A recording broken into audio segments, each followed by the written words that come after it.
Jazakallahu khair katsir ala tafdilihi wa waqti a'tana iyana. Bismillah. Assalamualaikum warahmatullahi wabarakatuh. Yang berbakti kepada bangsa, negara, dan kedua orang tuanya. Berbicara tentang masalah ilmu, ini tadi sempat disinggung.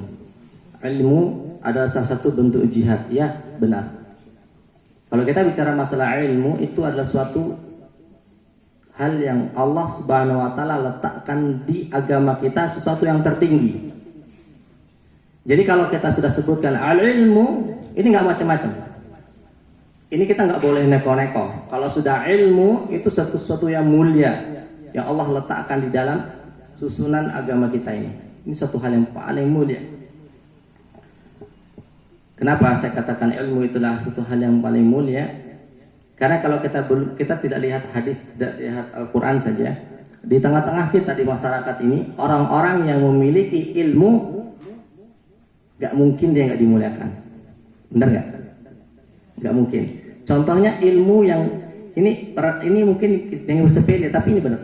Orang yang gak bisa bikin kaswami sama orang yang bisa bikin kaswami lebih mulia mana? Orang yang bisa bikin kaswami? Iya, ilmu bikin kasami itu penting, apalagi dia punya inovatif. Bikin kasami dulu diparut, sekarang dia bertambah ilmunya dengan digiling kan. Mungkin kedepannya dia ditindis, mungkin kedepannya nggak lagi ditindis. Dengan ilmu yang berkembang, mereka bisa menciptakan suatu produk dari singkong, seperti kita lihat sekarang ketela, kan itu sebenarnya sama dengan dari singkong kan. Tapi masya Allah dengan ilmu mereka dihargai. Makanya ilmu ini nggak main-main. Allah Subhanahu Wa Taala letakkan kaidah-kaidahnya bagaimana cara kita menuntut ilmu dan cara bagaimana kita mengajarkan ilmu. Ini Allah Subhanahu Wa Taala melalui lisan yang mulia Rasulullah SAW katakan, pertama Rasulullah bersabda, "Thalabul ilmi faridatun ala kulli muslim." Itu hukum menuntut ilmu. Faridatun ala kulli muslim. Wajib bagi seorang muslim yang mengaku beriman kepada Allah Subhanahu wa Ta'ala dan hari akhir, maka wajib untuk menuntut ilmu. Di sini para ulama membagi antara faridatul li talabil ilmi itu ada dua hal. Yang pertama wajib fardul kifayah dan yang kedua fardu ain.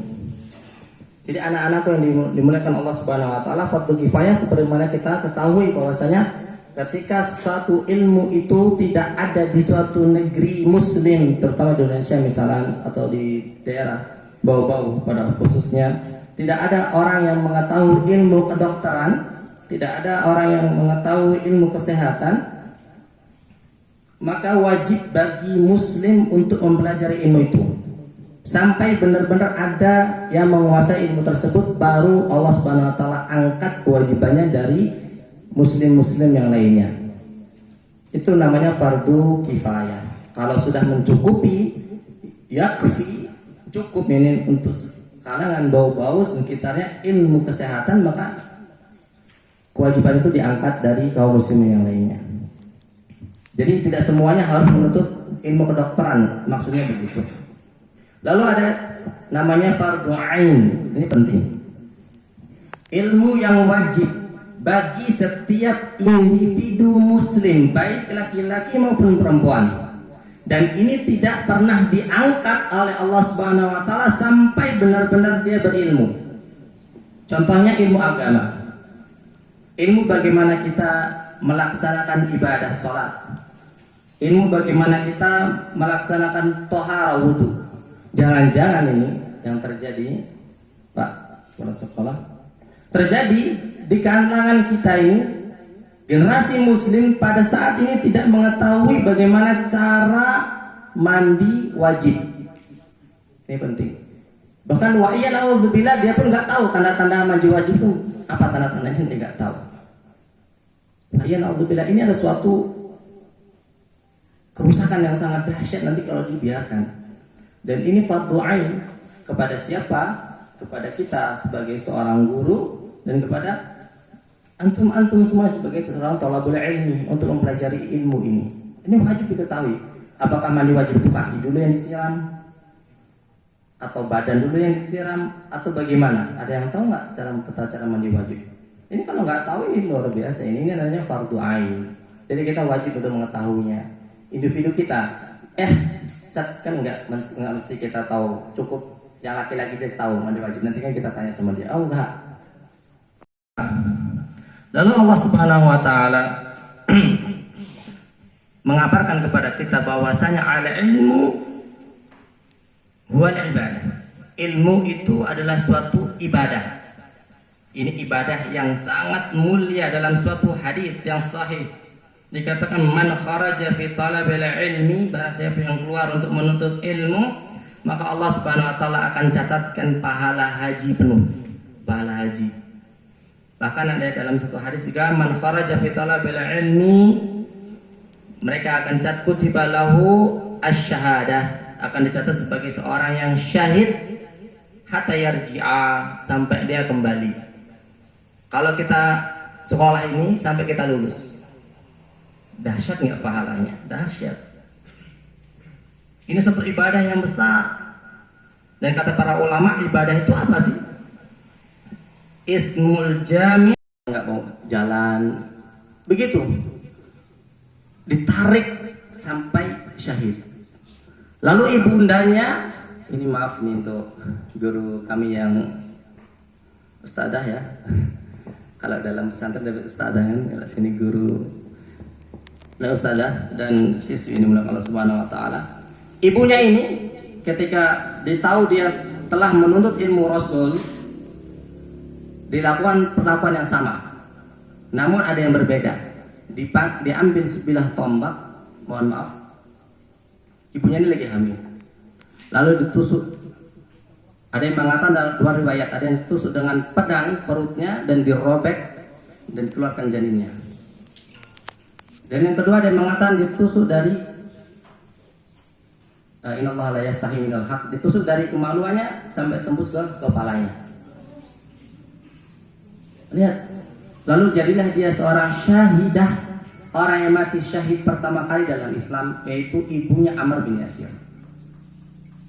Ini coba kira-kira kita di zaman kita sekarang ini, kalau tahu saja anti pakai kerudung dipenggal kepalanya, masih mau nggak pakai kerudung? Ayo, masih mau nggak pakai kerudung? Ya, itu udah gemeteran itu, Pak. Udah gemeteran gimana ini? Dulu begitu para sahabat Rasulullah SAW dalam menuntut ilmu seperti itu.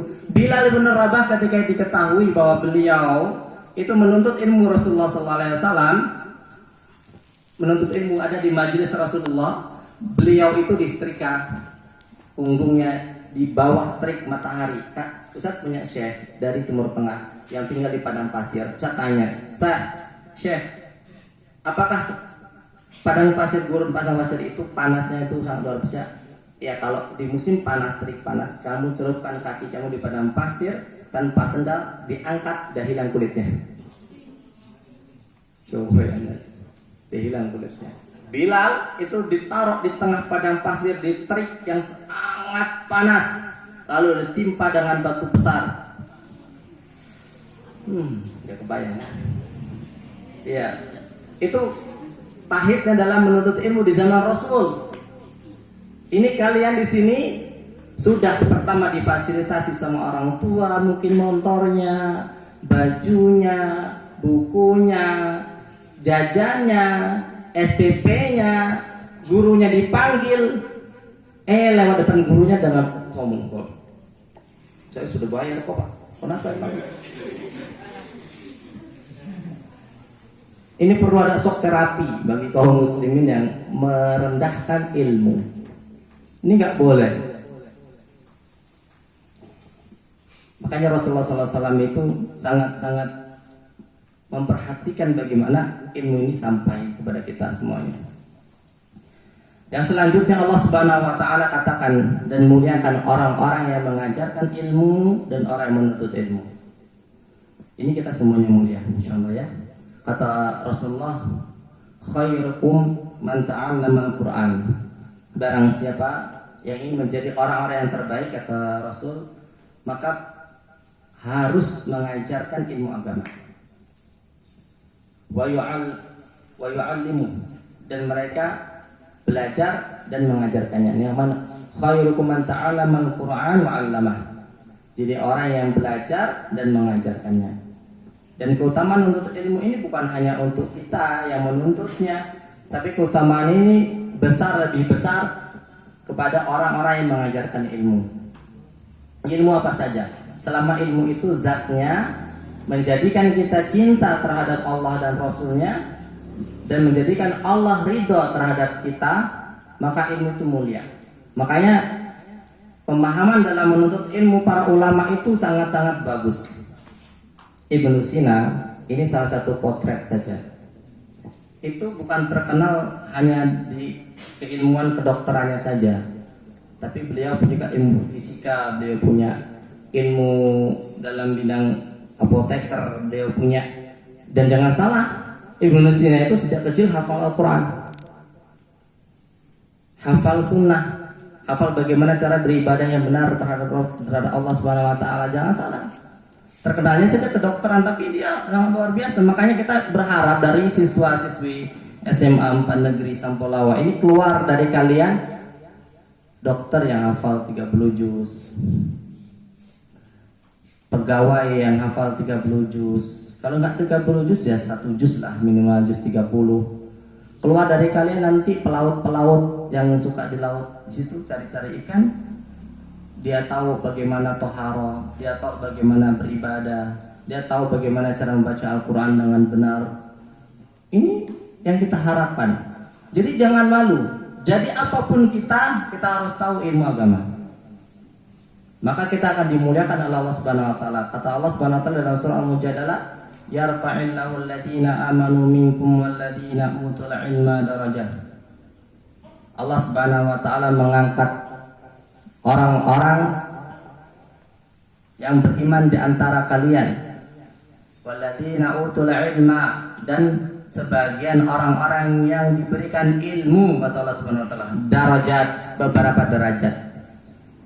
Dan kata para ulama, ad-darajah, derajat yang diberikan Allah Subhanahu Wa Taala di sini fid dunya wal akhirah, di dunia dan di akhirat.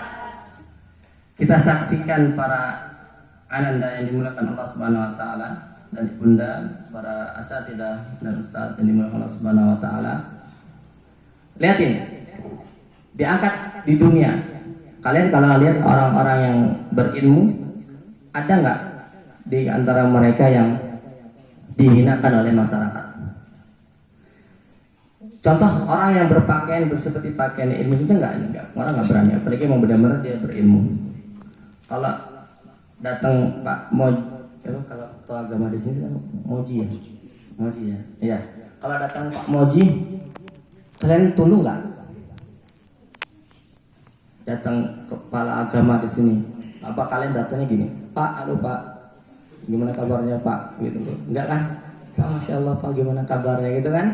Itu Allah Subhanahu Wa Taala muliakan di dunia. Yarfa'illahu alladziina amanu minkum walladziina utul ilma darajat di dunia. Dan makanya kami berharap siswa dan siswi SMA 4 Negeri Sampolawa ini dapat memuliakan gurunya. Amin ya rabbal alamin, kan? Nah, lihat bagaimana Allah Subhanahu Wa Taala menciptakan kurikulum yang paripurna. Kurikulum kan salah satunya adalah tujuan atau suatu aktivitas atau kegiatan untuk mencapai suatu tujuan kegiatan belajar mengajar, gitu ya. Kan itu kan salah satu dari makna kurikulum. Allah Subhanahu Wa Taala katakan, ya ayyuhalladzina amanu kutiba alaikumusiyam kama kutiba alal ladzina min qablikum la'allakum tattaqun. Lihat, ayat ini paripurna. Allah letakkan landasan kurikulumnya. Kalau kita sering bilang di kampus itu landasan kurikulum ya. Landasan kurikulumnya apa? Iman. Landasan kurikulumnya iman. Makanya Allah mulai ya ayyuhalladzina amanu. Jadi untuk memasuki pelajaran Ramadan, ini kurikulum Ramadan, madrasah Ramadaniyah kata para ulama, itu harus mempunyai landasan iman. Nah, ketika keimanan ini ada dalam hati kita, Kalau ingin kuat imannya, maka nuntut ilmu.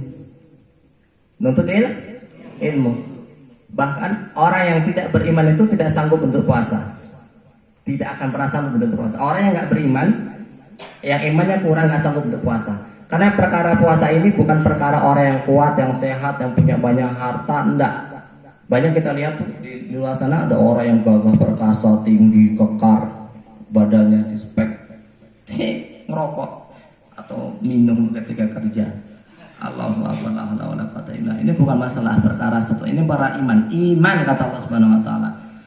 Alladzina ya'malun, orang-orang yang mengetahui, walladzina la ya'lamun, orang-orang yang tidak mengetahui. Sama enggak?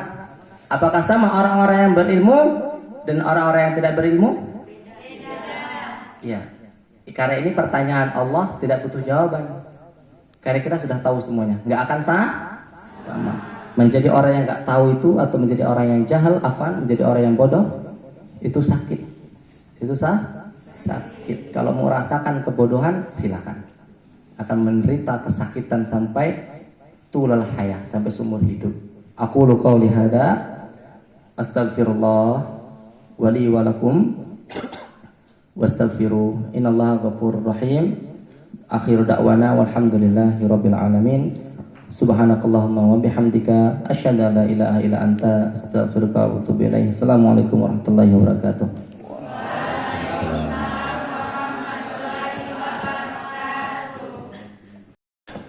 Sekitar 17.50 ya. 50. Iya. Berarti kurang lebih sekitar hampir 20 menit lagi. Ya, kita bisa berbincang-bincang dengan Pak Ustaz. Oke? Silakan sebut nama, kemudian pertanyaannya. Assalamualaikum warahmatullahi wabarakatuh. Terima kasih atas kesempatan yang telah diberikan kepada saya. Perkenalkan, nama saya Laudo Ronaldin dari kelas 10 MIA. Ya, yang ada 2 pertanyaan yang ingin saya tanyakan kepada Pak Ustadz. Yang pertama, apabila ada 2 orang yang berpacaran, namun laki-lakinya ini dia tidak sering sholat, tapi dia sholat itu karena pacarnya yang suruh dia. Kira-kira menurut Ustadz bagaimana?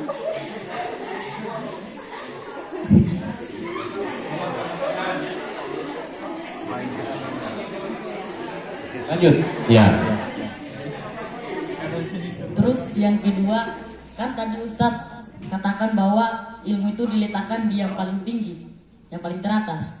Terus yang saya ingin tanyakan ini, yang diletakkan paling terbawah ini apa?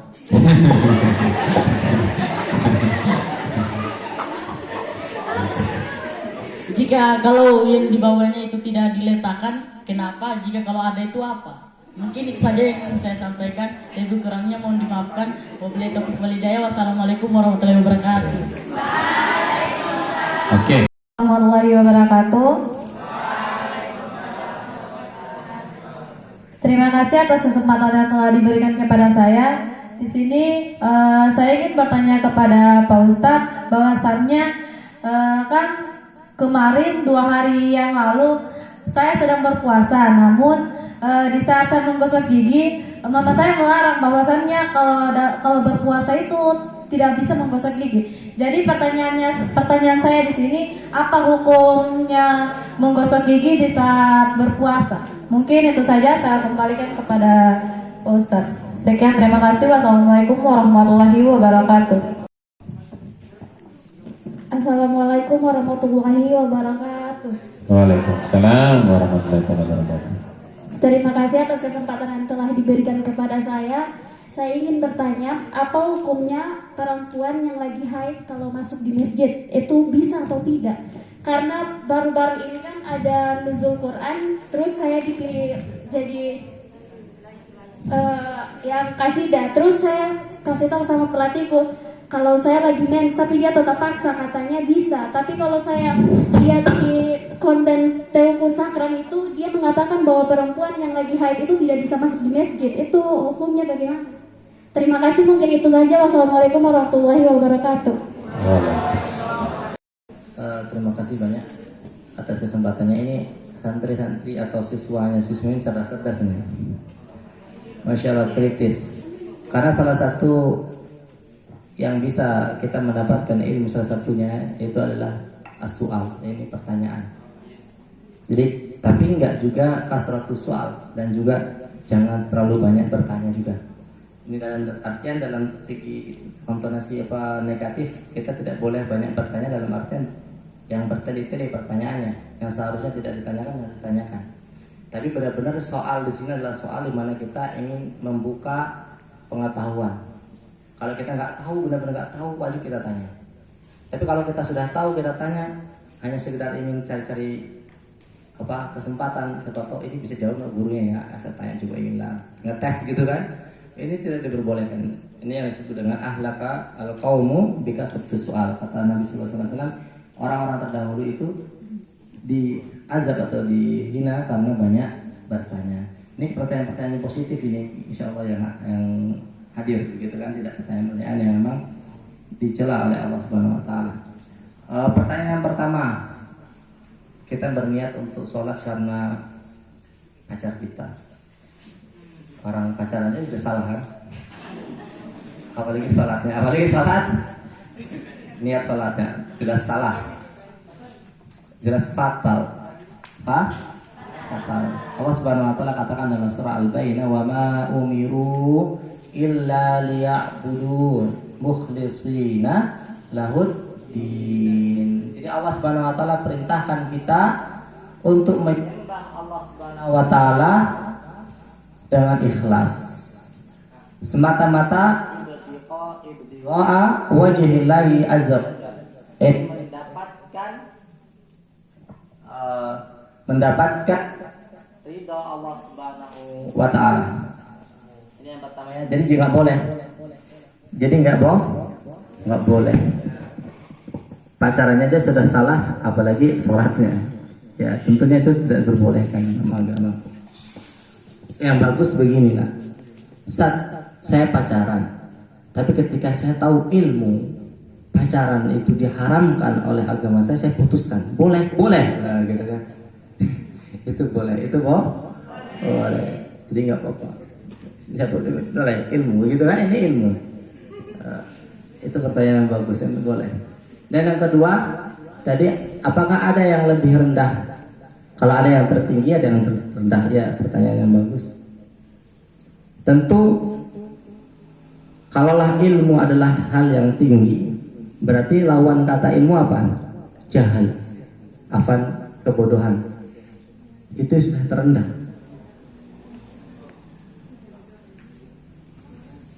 Dan bahkan lebih rendah lagi adalah jahlul murakkab, kebodohan di atas kebodohan. Ini kalau bodoh saja kata para ulama nggak terlalu. Tapi kalau jahlul murakkab, ini kebodohan dan kebodohan ini seperti ini. Dia tidak tahu kalau dirinya tidak tahu. Yang saya ulangin ya. Dia tidak tahu kalau dirinya tidak tahu. Dan dia sok tahu tentang sesuatu yang dia tidak tahu. Nah, itu dia namanya bodoh murakkab. Bisa dipahami nggak? Ya. Dia tidak tahu kalau dirinya tidak tahu. Dia tidak tahu dirinya tidak tahu. Tapi dia sok tahu terhadap perkara yang dia tidak tahu. Ya ini namanya jahlul murakkab. Ini yang paling rendah sekali. Tidak diperbolehkan. Bahkan ini tercela. Allah SWT matalul ladzina humilut Taurat, perumpamaan orang-orang yang ada kitab Taurat di dalam surah Al-Jum'ah itu, dan mereka tidak mempelajari kitab-kitabnya.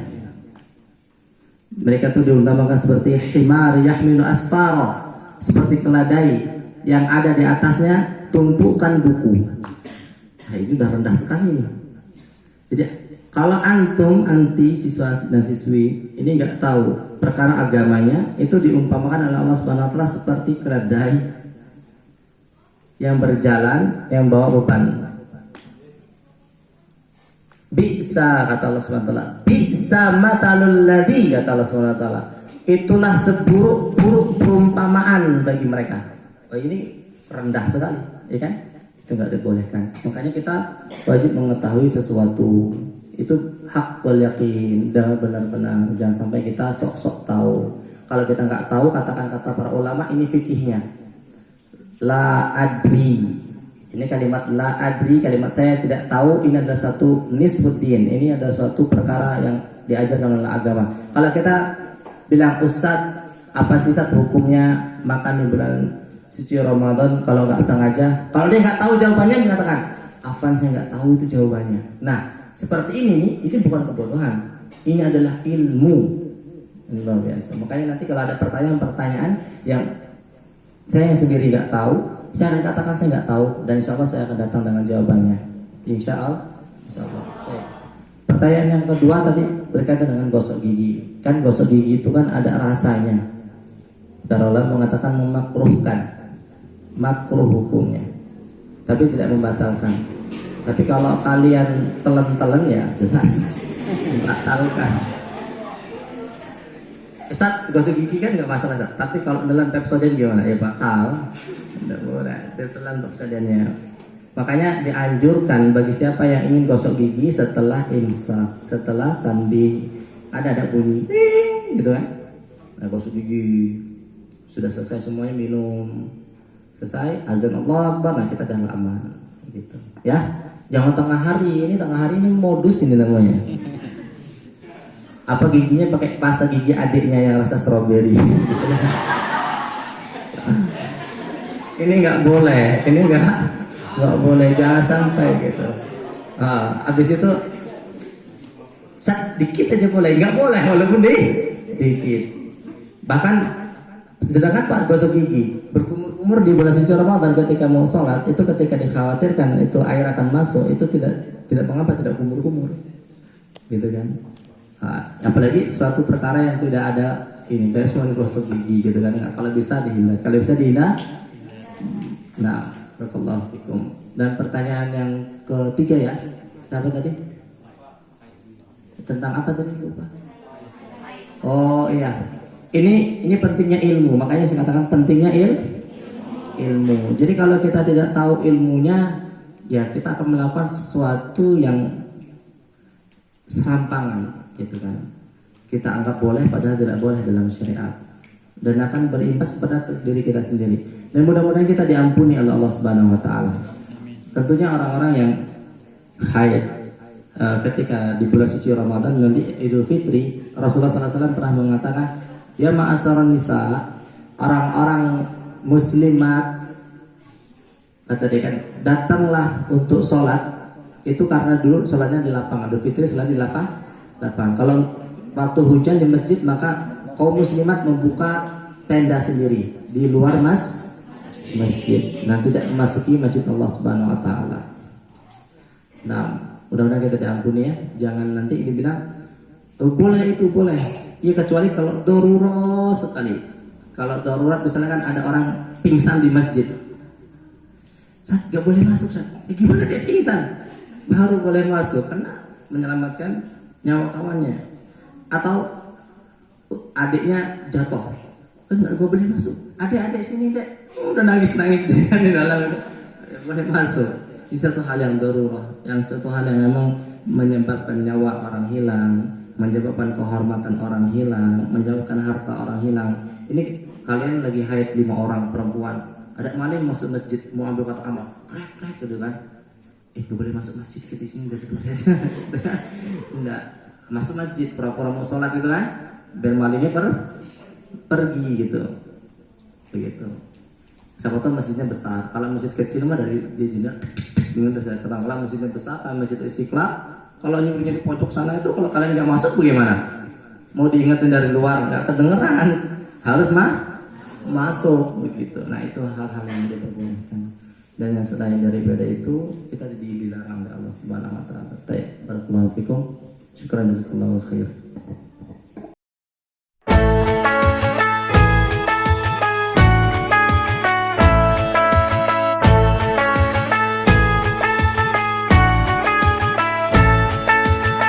رمضان تيبا رمضان تيبا رمضان تيبا مرحبا يا رمضان مرحبا